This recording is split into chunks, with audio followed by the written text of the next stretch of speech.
Hello and welcome to the Smugglers Gaming Channel. My name is the Frilled Shark, coming back at you with more of my Long War II class builds. Today we're going to be taking a look at the Spark Robotic Soldier and my builds for it. The reason I decided to do the Spark now was I haven't found many people have looked at it that much or really discussed it in the context of Long War II, so I wanted to give it a whirl. This current campaign I'm playing on is actually more of an experimental campaign. I tried a Psi Rush. This is on easy difficulty. I have multiple campaigns running on different difficulties. I'm trying to find how things work, and I'm going to try to pump out the rest of these class reviews maybe before War of the Chosen hits, so I can just get into my playthrough of that. Alright, let's look at what we got here. Okay, so we go to abilities. We have, for the three paths, you have defensive perks in the middle, War Machine perks, which is sort of utilizing reaction fire, status effects, or applied effects, and the left side is sort of consumables and adaptive aim, punching stuff. So I have three builds for my Sparks. The first one, probably the one I find the most useful, is the tank build. When asked about what they wanted the Sparks to be when they were developing them, the development team of XCOM 2, Jake Solomon, said that they didn't really think XCOM had an actual tanking unit, and they wanted the Spark to fill that role. And that role has sort of been exacerbated in Long War II, especially because engagements don't end in one turn, because most of the time, even if you do Alpha Strike a pod, more pods will come in and you'll take fire on yellow alert. So it's really helpful to have a dedicated tank. For the tank at Aspirant, oh god, these ranks, you can pick either Body Shield or Combat Awareness. I take Body Shield because the issue with Combat Awareness is you aren't supporting it with Guardian or Cool Under Pressure, so you're not going to really want to be overwatching. You're probably going to be getting close into the action, activating Body Shield, which I believe is a free action. I think it's a free action to have one really accurate enemy or powerful enemy have a harder chance to hit you with less critical hit chance, and then shoot somebody at close range. Next, at night, for the tank, you pick up Bulwark. It's a bonus point of armor, and you always provide high cover to all adjacent squad mates. It's a really good perk. The armor, always helpful when building the tank Spark. The fact that you can be high cover is really helpful. Helps out in a lot of situations where you can have your Spark up close and you can have your stun gunning ranger there to disorient a target, or you can bring your gunner up and suppress a group of aliens close so your squad can advance. At the next rank of Cavalier, you want to pick up Formidable for the tank. It's extra hit points, 2 ablative hit points, and the Spark gets a decent number of ablative hit points, which helps it take damage but not actually take damage. Next, you can, at Vanguard, you can take either Intimidate or Repair. Repair is probably the more useful of the two, especially if you're planning on bringing more than one Spark on any mission. Intimidate is good because with the tank you will be getting shot a lot, and obviously it's stacking really nicely if you're getting shot at a lot. The only issue is Intimidate doesn't work that much. It never seemed to work in vanilla for me, and it doesn't really seem to work that much for me in Long War. So I think I'd pick Repair, but just because you can heal up with your Spark, and you could heal another Spark that you're bringing on the mission, and keep advancing on the enemy. At Paladin, you want Channeling Field. Like I said, with Intimidate, you're going to be getting shot a lot. You're going to be up front, either with your squad or advancing with maybe your assaults or your shinobis on the enemy lines, and if you're taking the fire for them, you're channeling so much power into this next shot that if you can get a flank off, maybe you overdrive, get a flank, or you just get in real close and you hit someone, they're probably gonna die. And that's really powerful because you're getting a lot of value out of it, and it does stack nice with Intimidate, but like I said, Repair is really strong. At Champion, you want to take damage control. You gain 2 extra armor through the rest of the turn after you take damage. It's really nice. Enemies have a real hard time dealing with it because you get shot, you get these armor. Even if they shred the armor off, I think you get the armor back. So you're just so hard to take down, and it's so nice for the tank. Onto Templar. You can choose either impact fields or sacrifice. They're sort of similar for how you'll play out the tank, and I lean more towards sacrifice because impact fields is reducing the damage you're taking, whereas sacrifice is not only drawing the fire to you, which stacks well with channeling field and intimidate if you take it, but it also gives you a defense boost, which means that there's a good chance they won't be hitting you. Especially what you can do if you're in a really bad situation, there's just tons of enemies coming in on you. You throw a smoke grenade down on your spark, you sacrifice over your whole squad, watch as all the enemies shoot at you and either miss or do 1 damage because you have so much armor. And it's just really funny to see.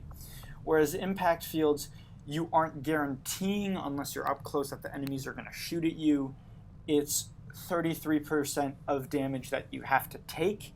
Whereas with sacrifice, you may not have to take that damage. But impact fields is decent. It's just, I'm going to use it on, I'd say I'd pick it on one of my other builds over the tank. Next is what I like to call the Jaeger or the Hunter.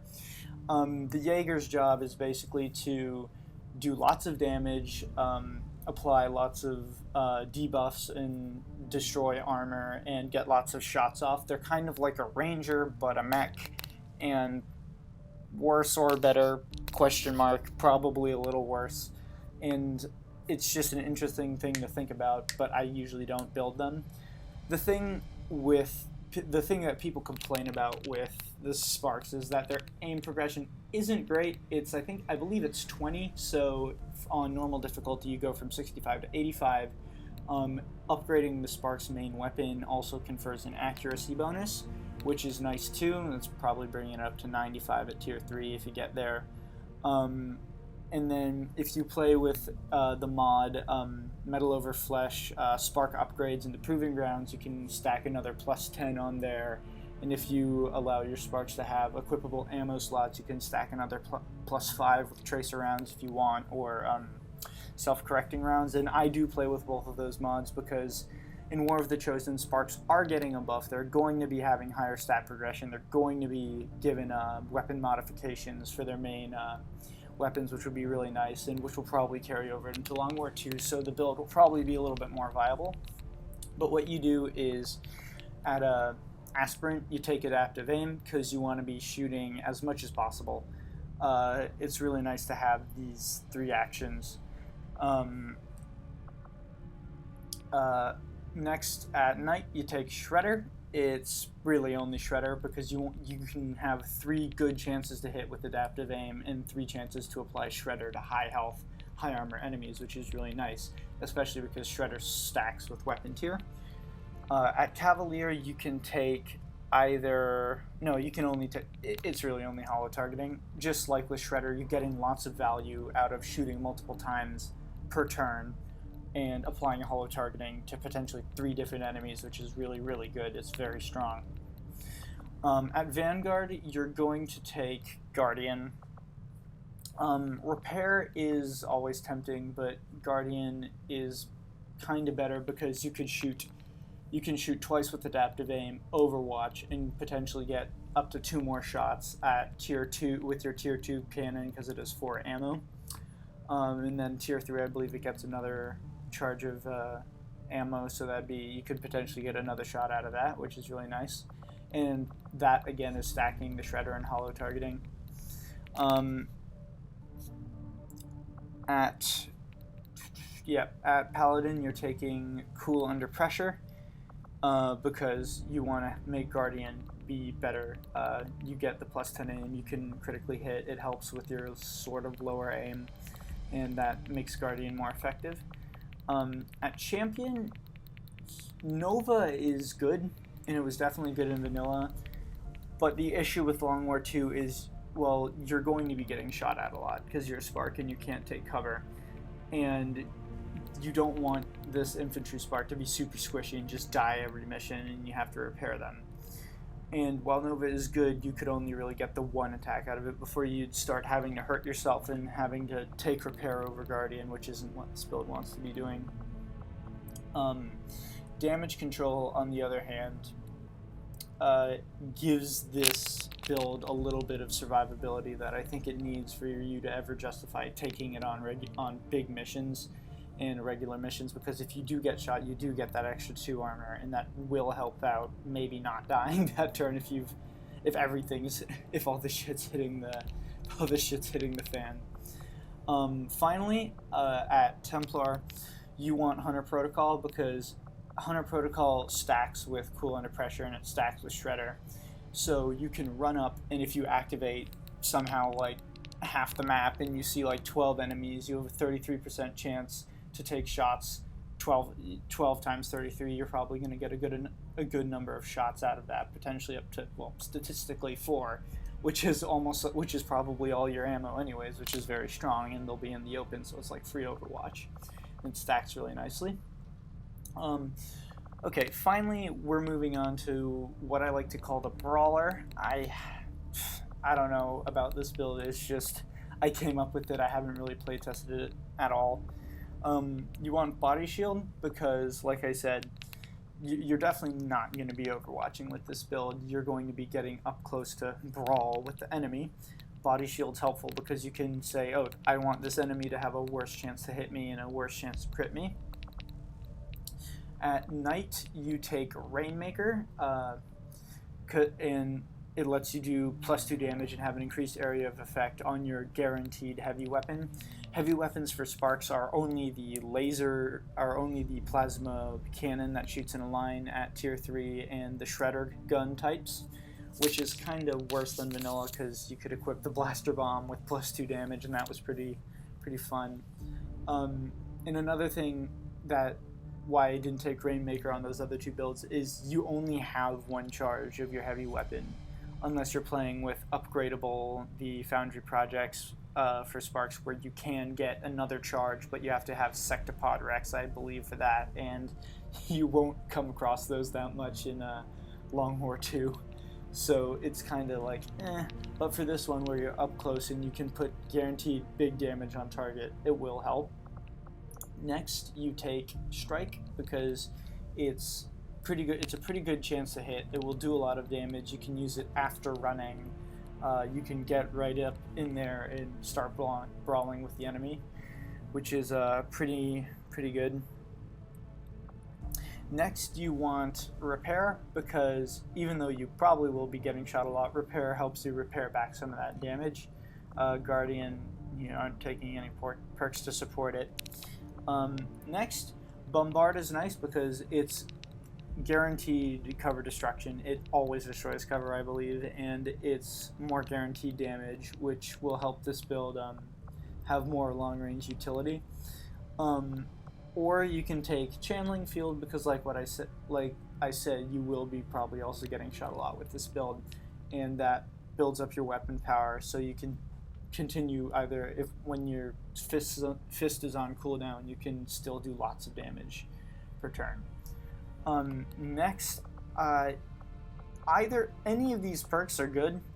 Well, Wrecking Ball is okay, but it's just kind of like, it's pretty situational, so maybe not.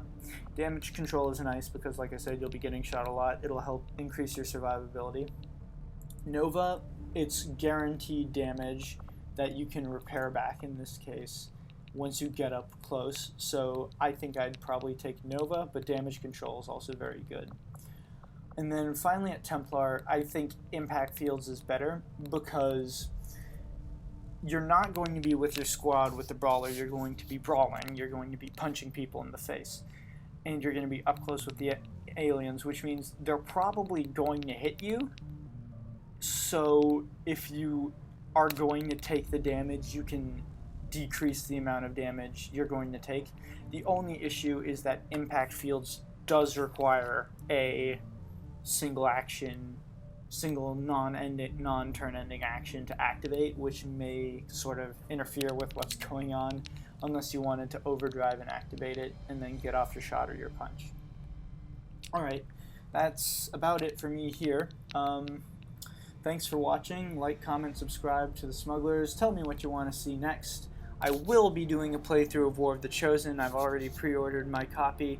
Look out for that. You'll see some old favorites returning from our co-op campaign. I'm going to try to get through all of these class builds by the time it comes out. Catch you later, guys. See you in the next video.